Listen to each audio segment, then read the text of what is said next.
Hello everyone, welcome back to your online class. This is your political science class for BA first semester. Today's topic is jurisdiction of the Supreme Court or powers and duties of the Supreme Court. Okay in Hindi सर्वोच्च न्यायालय का क्षेत्राधिकार अथवा उच्चतम न्यायालय की शक्तियाँ एवं कर्तव्य। प्रीवियस क्लासेस में हमने समझा था सुप्रीम कोर्ट क्या होता है ना, और इसके जो जजेस होते हैं उनको किस तरह से अपॉइंट किया जाता है। ठीक है, कंपोजिशन ऑफ सुप्रीम कोर्ट। इस क्लास में हम इसका क्षेत्राधिकार, पावर एंड ड्यूटीज़ पढ़ने वाले हैं। Okay, let's get started. Bharat का सर्वोच्च न्यायालय संसार के मोस्ट पावरफुल न्यायालयों में से एक है। इसका कार्य क्षेत्र बहुत ज़्यादा है, इसके पास शक्तियाँ बहुत ज़्यादा हैं क्योंकि ये पूरे देश का कार्यभार संभालता है। ठीक है, और ये जो डिसीज़न देता है वो समस्त न्यायालय मतलब जितने भी कोर्ट हैं सब में एक्सेप्टेबल होते हैं। ठीक है, अब इसकी शक्तियों और कर्तव्यों को विभाजित किया गया है। इसमें फर्स्ट है प्रारंभिक क्षेत्राधिकार, प्राइमरी ज्यूरिसडिक्शन। अब इसमें क्या होता है, सुप्रीम कोर्ट को संघीय न्यायालय के रूप में प्रारंभिक क्षेत्राधिकार प्राप्त है, जिसे भी डिवाइड किया गया है टू पार्ट्स में। First one is conflict related to fundamental rights, मौलिक अधिकारों से संबंधित विवाद। आर्टिकल 32 में आपको मौलिक अधिकार दिए हुए हैं, है ना, और 32 में आपको 5 रिट्स दी गई हैं, जैसे बंदी प्रत्यक्षीकरण लेख, परमादेश लेख, प्रतिषेध लेख, उत्प्रेषण लेख और अधिकार परीक्षा लेख। अब इससे रिलेटेड कोई भी इशू आता है तो इसका दायित्व किसका है, जिम्मेदारी किसकी है, सुप्रीम कोर्ट की। ठीक है, कोई भी आपके मौलिक अधिकारों का हनन करता है तो आप उसके लिए सुप्रीम कोर्ट में जा सकते हैं। ठीक है, इसकी सेकंड हेडिंग है राज्यों से संबंधित विवाद, कन्फ्लिक्ट रिलेटेड टू स्टेट।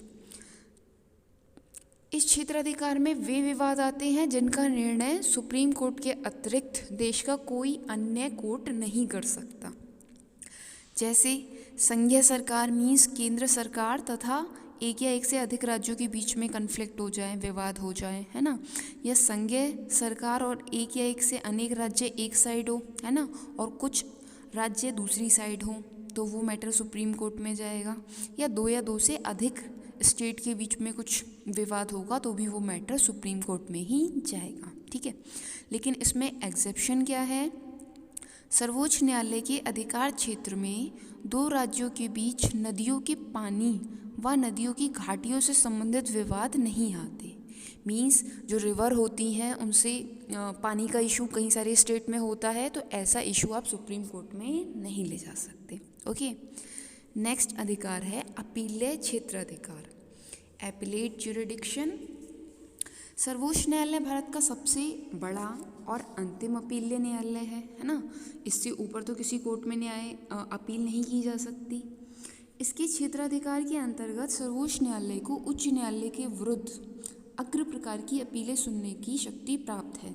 ये किसके अगेंस्ट अपील सुनेगा, हाई कोर्ट के। ओके, फर्स्ट वन इज संवैधानिक अपील, कॉन्स्टिट्यूशनल अपील। आर्टिकल 132 के अकॉर्डिंग सर्वोच्च न्यायालय उच्च न्यायालय के किसी निर्णय के संवैधानिक मामलों में अपील उस समय सुनता है जब हाई कोर्ट इस बात का प्रमाण दे दे कि इस विवाद में संविधान के किसी अनुच्छेद या धारा की व्याख्या से संबंधित प्रश्न निहित है। ओके, सेकेंड वन इज दीवानी अपील, सिविल अपील। आर्टिकल 133 में ऐसी दीवानी विवाद की सुनवाई सर्वोच्च न्यायालय द्वारा की जाएगी जिसे उच्च न्यायालय द्वारा ये प्रमाणित किया गया हो कि विवादाग्रस्त विषय का मूल्य 20,000 रुपये से ज़्यादा है। ओके, नेक्स्ट फौजदारी अपील, क्रिमिनल अपील।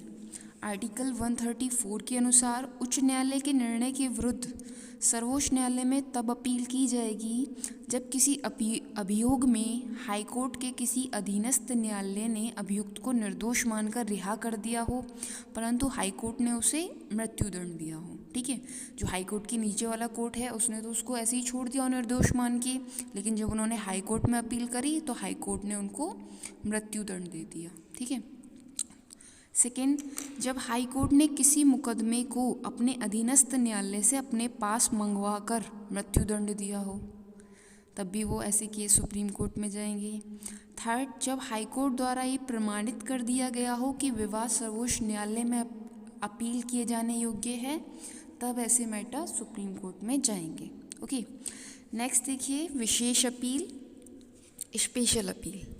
संविधान के आर्टिकल 135 के अनुसार उसको ये तब अधिकार है कि सैनिक न्यायालय को छोड़कर अन्य स्थिति में किसी भी न्यायालय द्वारा किसी भी विवाद में दिए गए निर्णय के विरुद्ध अपील करने की विशेष अनुमति प्रदान कर सकता है।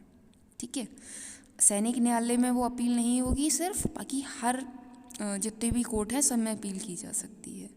यह अनुमति केवल उन्हीं अभियोगों के संबंध में दी जा सकती है जिनके निर्णयों से सर्वोच्च न्यायालय को यह अनुभव हो कि एक पक्ष के साथ घोर अन्याय किया गया है और अभियोग पर पुनः विचार किया जाना चाहिए।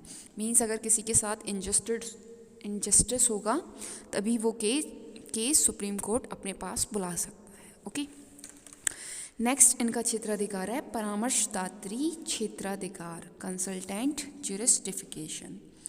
आर्टिकल 143 में इसकी व्यवस्था की गई है। अब इसमें क्या है, यदि राष्ट्रपति किसी संवैधानिक या कानूनी प्रश्न पर सुप्रीम कोर्ट के जज से परामर्श लेना चाहे तो राष्ट्रपति को वो परामर्श देंगे। ठीक है, लेकिन ऐसा कोई कंपलसरी नहीं है कि उन्हें एडवाइस देनी ही हो। ठीक है, नेक्स्ट संविधान के संरक्षण या न्यायिक पुनरावलोकन संबंधी क्षेत्राधिकार, कॉन्स्टिट्यूशन प्रोटेक्शन और जुडिशियल रिव्यू रिलेटेड जुरिडिक्शन। संविधान द्वारा सर्वोच्च न्यायालय को संविधान की संरक्षक का कार्य भी प्रदान किया गया है। इट मीन्स जो कॉन्स्टिट्यूशन है उसकी संरक्षक मतलब उसको प्रोटेक्ट करने का काम भी किसका है, सुप्रीम कोर्ट का है। ठीक है, इसे ही न्यायिक पुनरावलोकन का अधिकार कहते हैं, जुडिशियल रिव्यू। ठीक है, अब जैसे सर्वोच्च न्यायालय को कानूनों की वैधता की जांच करनी है, ठीक है, तो वही क्या कहलाएगा, जुडिशियल रिव्यू। जांच करना मतलब दोबारा उस चीज़ पर सोचना, वही हमारा न्यायिक पुनरावलोकन का अधिकार कहलाता है। नेक्स्ट पुनः विचार संबंधी अधिकार, रिकंसिडरेबल ज्यूरिडिक्शन। आर्टिकल 138 के अनुसार सर्वोच्च न्यायालय अपने द्वारा दिए गए आदेशों एवं निर्णय पर पुनः विचार कर सकता है। मीन्स वो दोबारा सोच सकता है उनके बारे में कि क्या मैंने सही किया है और नहीं, और अगर उन्हें ज़रूरी लगेगा तो वो उसमें चेंज भी कर सकते हैं। ठीक है, सुप्रीम कोर्ट द्वारा ऐसा तभी किया जाता है जब उसे ऐसा लगने लगे कि उसके द्वारा दिए गए निर्णय में किसी पक्ष के प्रति इनजस्टिस हुआ है। ठीक है, तभी वो ऐसे मैटर पर पुनः विचार करेगा, मतलब दोबारा सोचेगा। ओके, नेक्स्ट अभिलेख न्यायालय, कोर्ट ऑफ रिकॉर्ड। अब आर्टिकल 129 के अनुसार जो सुप्रीम कोर्ट है वो क्या है, एक अभिलेख न्यायालय है। मतलब उसमें जितने भी केसेस आएंगे, जो भी फैसले होंगे, उस सब का रिकॉर्ड रखा जाएगा। ठीक है, उसकी समस्त कार्यवाहियाँ एवं निर्णय लिखित रूप में होते हैं और प्रकाशित किए जाते हैं। ठीक है, इन्हीं रिकॉर्ड को आवश्यकता अनुसार इन फ्यूचर जो उसके नीचे के न्यायालय होते हैं, सुप्रीम कोर्ट के नीचे के न्यायालय, वो हेल्प की तरह उनका यूज़ करते हैं। ठीक है, अब अलग और भी कई अधिकार हैं इनके। वह अपने अधीनस्थ न्यायालयों के कार्य की जांच भी कर सकता है। वह अपने अधीनस्थ कर्मचारियों की नियुक्ति और सेवा शर्तें निर्धारित कर सकता है। ठीक है, और न्यायालय की अवमानना करने वाले किसी भी व्यक्ति को पनिश कर सकता है। ठीक है, ये हो गया उसके सुप्रीम कोर्ट के राइट्स, क्या क्या अधिकार हैं उसके। नेक्स्ट हेडिंग है supreme court and judicial review, सर्वोच्च न्यायालय और न्यायिक पुनरीक्षण। भारतीय संविधान के अनुच्छेद 131 और 132 के अनुसार सर्वोच्च न्यायालय को केंद्र व राज्यों के संबंध में न्यायिक पुनरीक्षण का अधिकार प्राप्त है। किस किसके बीच में, centre and state. Okay, article 131 और 132 के अनुसार सर्वोच्च न्यायालय केंद्र और राज्यों के कानून के संबंधी में यदि ये महसूस करे कि किसी अनुच्छेद की अवहेलना हुई है, मतलब किसी अनुच्छेद को नेगलेक्ट कर दिया गया है, तो न्यायालय उसे अवैध घोषित कर सकता है कि मतलब वो फैसला गलत है। ठीक है, फिर उस पर दोबारा न्याय पुनरीक्षण होगा, मतलब दोबारा उस फैसले की जांच होगी। दूसरे शब्दों में न्याय पुनरीक्षण सर्वोच्च न्यायालय की वह शक्ति है जिसके द्वारा वह विधानमंडल के कानूनों तथा कार्यपालिका के आदेशों की जांच करता है। यदि ये कानून या आदेश संविधान के विरुद्ध हों तो उसको अवैध घोषित कर सकता है। मीन्स ऐसा कोई डिसीज़न लिया जाता है जो संविधान को फॉलो नहीं कर रहा है तो सुप्रीम कोर्ट उस डिसीज़न को कैंसिल कर सकता है। ओके, इसे ही हम जुडिशियल रिव्यू या न्यायिक पुनरीक्षण कहते हैं। ठीक है, इस प्रकार सर्वोच्च न्यायालय को संघीय व्यवस्था और मौलिक अधिकारों के रक्षक तथा भारतीय संघ की अंतिम अपीलीय न्यायालय के रूप में बहुत अधिक व्यापक क्षेत्राधिकार प्राप्त है। ठीक है, सर्वोच्च न्यायालय या न्यायपालिका की स्वतंत्रता, सर्वोच्च न्यायालय जो होता है वो न्यायपालिका से स्वतंत्र रहता है। ठीक है, मतलब सर्वोच्च न्यायालय ही एक तरह से न्यायपालिका है और वो लोग क्या रहेंगे, स्वतंत्र रहेंगे और निष्पक्ष रहेंगे।